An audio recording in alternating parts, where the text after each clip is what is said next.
له پردو څنګه ګیله وکړو په ظلمونو باندې چې خپل مو مالګې دوړوي په پرهرونو باندې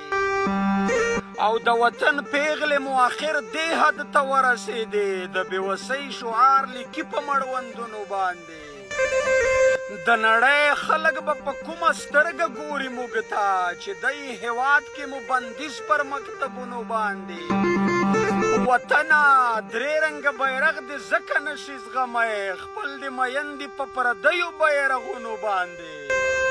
خدایا و موږ ته له وطن هغوی دوزخ جوړ کړی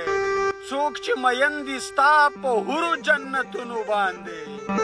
که راویښ نه شوی نو دا واورئ را روان نسل به قسم په خدای لیاړې در توکي په قبرونو باندې چې د دې عدم تشدد به هم حد وي او که نه آخر دشمن مو شو راستړی په مرګونو باندې ای ګیله منه لر او بر افغانان نه یو کېږي که ورته مړ شي په نارو او په شعرونو باندې